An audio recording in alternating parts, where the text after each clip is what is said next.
ଭଲ ଲାଗେନି ମୋତେ ତମର ଏମିତି ମଜାକ। ସ୍ୱାଗତିକା କହିଲା, ଆଇ ଏମ୍ ସିରିୟସ୍ ସୁଶାନ୍ତ, ସତ କହୁଛି ମୁଁ।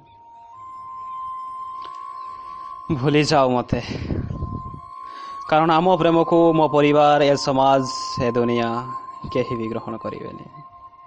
କାରଣ ମୁଁ ବ୍ରାହ୍ମଣ ଆଉ ତମେ ଗୋଟେ ନୀଚ ଜାତିର।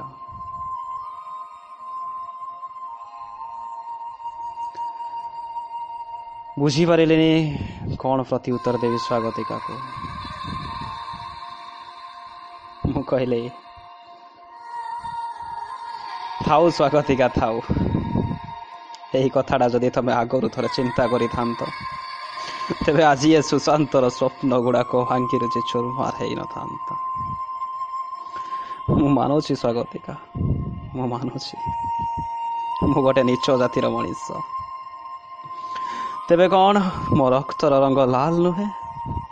ନା ମୋ ହୃଦୟ ବୋଲି କିଛି ନାହିଁ? ହେ ସ୍ୱାଗତିକା,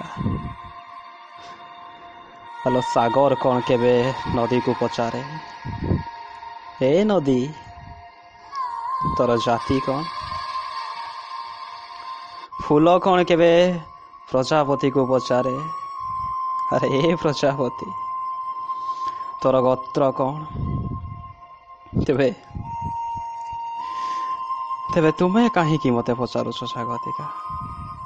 କାହିଁକି ପଚାରୁଛ ମୋତେ? ସ୍ୱାଗତିକା ସମ୍ପୂର୍ଣ୍ଣ ନୀରବ ଥିଲା। ମୁଁ କହିଲି, ହଁ, ତମେ ବା ଆଉ ଅଧିକ କ'ଣ କରିପାରିବ? ତମର କିଛି ଭୁଲ ନାହିଁ, ସବୁ ଭୁଲ ମୋର, ସବୁ ଭୁଲ ମୋର ଏଇ ନିରୀହ ମନର। ଯିଏ ଟିକେ ଭଲ ଲାଗେ ଏ ନିରୀହ ମନଟା ତାକୁ ଆପଣାର କରିନିଏ।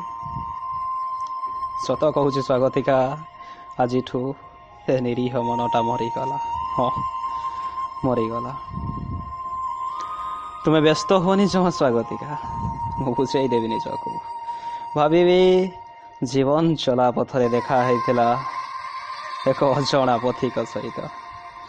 ତା ପାଦ ସହ ପାଦ ମିଶେଇ କିଛି ବାଟ ଚାଲୁ ଚାଲୁ ବାନ୍ଧି ନେଇଥିଲା ସେ ମୋତେ ପ୍ରେମ ବନ୍ଧନରେ।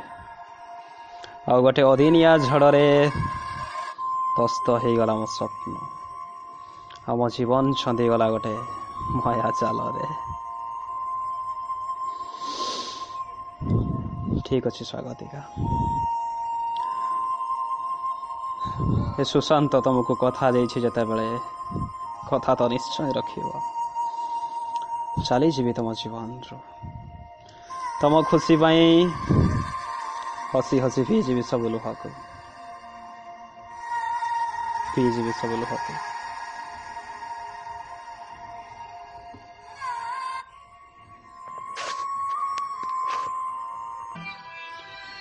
ୟା ଭିତରେ ବିତି ଯାଇଛି 3 ବର୍ଷ। ଆଉ କେବେ ଦେଖା ହେଇନି ସ୍ୱାଗତିକା ସହ। ସମସ୍ତେ କହୁଥିଲେ, ସେ ବି କହୁଥିଲା ଭୁଲିଯିବା ପାଇଁ, କିନ୍ତୁ ମୁଁ ଜାଣେ ନା ସ୍ୱାଗତିକା ମୋତେ ଭୁଲି ପାରିବ, ନା ମୁଁ ତାକୁ ଭୁଲି ପାରିବି। ଏକଥା ବି ସତ ଯେ ତା ବିନା ମୁଁ ମରି ତ ଯିବିନି, କିନ୍ତୁ ଯେତେ ଦିନ ବଞ୍ଚିଥିବି ଏମିତି ଜଳୁଥିବି, ଏମିତି ଜଳୁଥିବି। ମୁଁ ଜାଣେନି ସ୍ୱାଗତିକା ପୁଣି ମୋ ଜୀବନକୁ ଫେରିବ କି ନାହିଁ, କିନ୍ତୁ ଆଜି ବି ମୁଁ ମୋ ମନ ଦରଜା ଖୋଲି ତାକୁ କରିଛି ଅପେକ୍ଷା। ଏବେ ବି ପାଗଳ ପରି ମୁଁ ଭଲ ପାଉଛି ତାକୁ। ସୂର୍ଯ୍ୟ ତଳେ ଅନ୍ଧାରକୁ ଆଉ ଫଗୁଣରେ ଶ୍ରାବଣକୁ ଖୋଜିଲା ପରି ସ୍ୱପ୍ନ ଦେଖି ଚାଲିଛି ମୁଁ। ଭାବୁଛି ଖୁବ୍ ଶୀଘ୍ର ମୋ ସବୁ ସ୍ୱପ୍ନ ସତ ହେବ। ଆଉ ପ୍ରତୀକ୍ଷା କରିଛି କେବେ ସେ ସମୟ ଆସିବ ଯେବେ ମୁଁ ସ୍ୱାଗତିକାର କୋଳରେ ମୁଣ୍ଡ ରଖି ଶୋଇବି, ଆଉ ସେ ଚୁପ୍ କରି ମୋ କାନରେ କହିଦେବ, ମୁଁ ଫେରି ଆସିଛି ସୁଶାନ୍ତ, ମୁଁ ଫେରି ଆସିଛି, ଫେରି ଆସିଛି।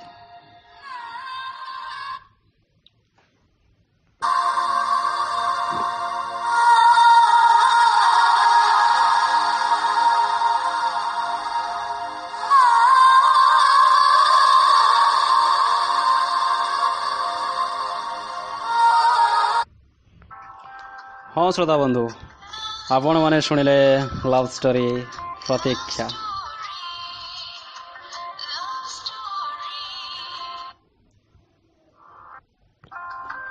जदि ए लव स्टोरी आपणकर मन को छुई आपणकर हृदय को छुई तेरे शेयर करने को भूलें श्रोता बंधु। आमती जदि सुंदर सुंदर लव स्टोरी एमती रोमांटिक पाइबा चाहते तेज आमको व्हाट्सएप ग्रुप रे कांटेक्ट करें। आम व्हाट्सएप ग्रुप एडमिन का नंबर हूँ 9778332679। आउ थे कहीदे 9778332679।